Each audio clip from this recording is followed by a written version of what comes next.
Psychology is one of the most interesting, widely utilised and in-depth degrees that you can actually get.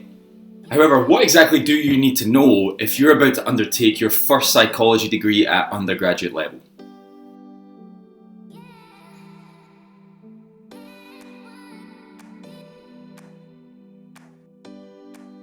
What's up guys, welcome to another week's episode of GetPsyched, and this week we're going to be taking a look at everything that you need to know if you're about to start your psychology undergraduate degree.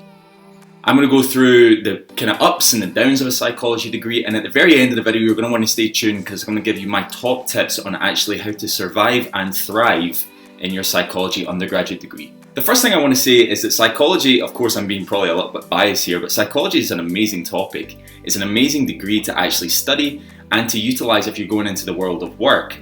I think there's also something to be said about the fact that we've never needed people with psychology degrees more than we've needed them in today's day and age. And I say this a lot. I say it on GetPsyched actually now and again, and I say it at a lot of conferences that I speak at. I've been doing a lot of talks with the British Psychological Society and some other governing bodies where I've been looking at trying to inspire psychology students. And one of the key things that I want to get the message across about is that we need psychology students more than we've ever needed them.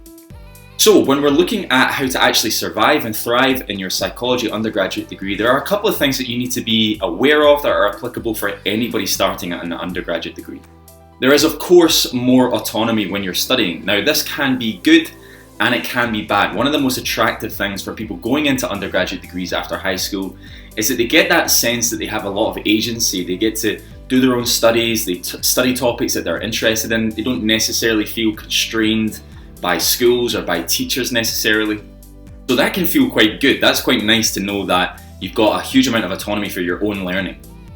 However, there is of course a bad or a difficult side to that, which means that you are very much in charge of your own learning, and I'm sure that many people will have heard that before, but it's definitely the case when you're about to start that undergraduate degree. It's a huge transition from high school or from other studies into an undergraduate degree at university, because you are fully in charge of your own studies. That means to say that if you're attending all your lectures and your seminars, it's probably still not enough. You need to be doing your own reading, your own research, coming to your own understanding of topics in order to actually just get by. Another thing that I would say here is that it actually takes a bit of time to enjoy your degree. It can be a laborious process at the start, and at times it might feel a little uncertain as to why you've taken this degree. Again, that transition from high school into university can be strange, because at university you're just kind of studying that one topic. You're not looking at a variety of topics, so it can be a little bit laborious at times, but you have to take time to actually start enjoying that degree. Okay, so there are a few great things that you need to know about psychology undergraduate degrees before you start.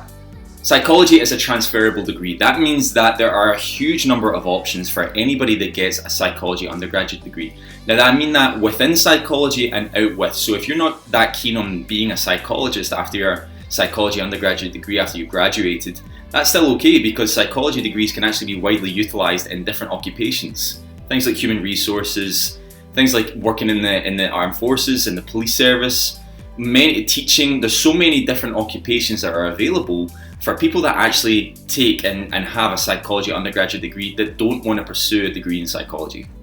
Now of course, if you do want to keep pursuing further degrees in psychology, then of course you'll be looking at actually becoming a psychologist, and even there as well, there's a wide array of options for you. So the transferable nature of a psychology undergraduate degree can be overlooked.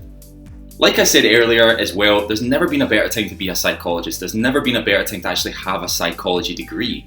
In an age where we're in a political climate that's uncertain, and an age where mental health is in the increase, or mental health issues rather I should say is in the increase, when we're living in times of uncertainty in so many different areas of our lives, we need psychological expertise now more than we've ever needed it. And fundamentally it's just an awesome topic, but again, I'm very biased by that, I understand. There are of course a couple of challenging things that you need to know about a psychology undergraduate degree before you take it. It's a new way of thinking and working, and I'm going to go into this in a little bit more detail when I talk about my top tips in a couple of minutes, but it is a brand new way of thinking. You have to kind of change your thinking patterns a little bit in order to study this. There's no one set answer to things. Now that might sound attractive at first. That means, well, some people think that means you can just come up with whatever you want. It doesn't. It actually means that the topic itself can be really abstract, and one of the things that you have to get used to is this understanding that there are no set answers to some things, and sometimes what the answer that people are looking for is that you construct your own understanding. It's really important you keep that in mind.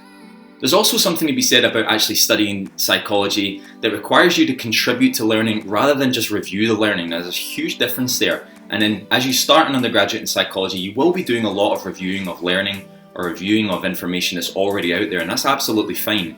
But there's also something to be said that as you progress in your undergraduate degree, and if you continue your studies in psychology, you have to become a contributor to the knowledge. That means that you have to come to your own understanding, your own arguments as well. There's also something to be said about a continual learning process in psychology. I've been studying psychology for a number of years now. I'm a year away from finishing my doctorate, but I know that even after I finish it, it's going to be a lifelong learning pattern for me. I'm never going to stop that learning process. I personally love that. Some people find that challenging, but it's definitely something to be aware of and kind of get used to if you're starting your psychology undergraduate degree, and especially if you're thinking about continuing in a career path in psychology. So, like I said at the start, we are going to go through my top tips on surviving and thriving in your psychology undergraduate degree. Now, the first thing I'm going to say here is that you've got to utilize the staff and the people around you in universities. Universities now more and more are actually assigning what they call academic advisors, or some universities call them personal tutors, to each student. My advice to you is you have to inquire about this and you have to utilize it, because some universities actually don't advertise this very well, but you will have a personal tutor assigned to you if the university is doing their job well enough. Then you'll have that personal tutor. Make sure to find out who they are, utilize that resource on a reasonably regular basis, check in with them about how you're finding the psychology degree, what you're studying, and even assisting you in assignments and exams in the upcoming months. It's really important to utilize these services. My other key tip here is to start early on things. When I was teaching psychology undergraduate degree students at Glasgow Caledonia University, where I'm still studying, I used to go on and on and on about this. At the start of the semester would be 12 weeks, and at the very end, probably week 10, 11, the assignments would all be due and then exams would be coming as we take the break. What would happen is that students would start that assignment week 8, week 9, if they were lucky at times. My advice is you have to start early with these things. And that doesn't mean that you have to go in-depth, crazy hard work at the very start, but start the process. Start thinking about the question that you've got for your assignment perhaps. Think about how you might answer, what you might want to include. Start everything as early as possible. One of the biggest challenges that I found as a psychology undergraduate student many years ago, and actually teaching psychology undergraduate students, is that students find it really difficult to feel that they're in some way qualified to critique other psychologists. Now, this is a mindset that often restricts people in their critical analysis in assignments and exams, actually their learning process. I'm going to go into that in a little depth in a little bit. But one of the things is that we need to get over the fear that we can't somehow criticize these psychologists or these research papers because they're qualified. That's absolutely not the case. Your psychology degree, your university, your assignments, your exams are all going to expect critical analysis, and that means critiquing qualified psychologists. So get yourself into the mindset that it's okay to do that. Now, as I said just a second ago, critical analysis is vital when doing a psychology undergraduate degree. Now, that doesn't mean that you just say that every psychologist is terrible or every paper that you've read is awful. What you have to do is actually engage with the literature and come up with your own understanding, your own perceptions, and your own arguments about what is being spoken about. It's so important that you show critical analysis everywhere you can. It's a vital component to anything going on in psychology. And when you're writing your assignments, we've got your exams coming up, if you're showing critical analysis, you are doing half the work already.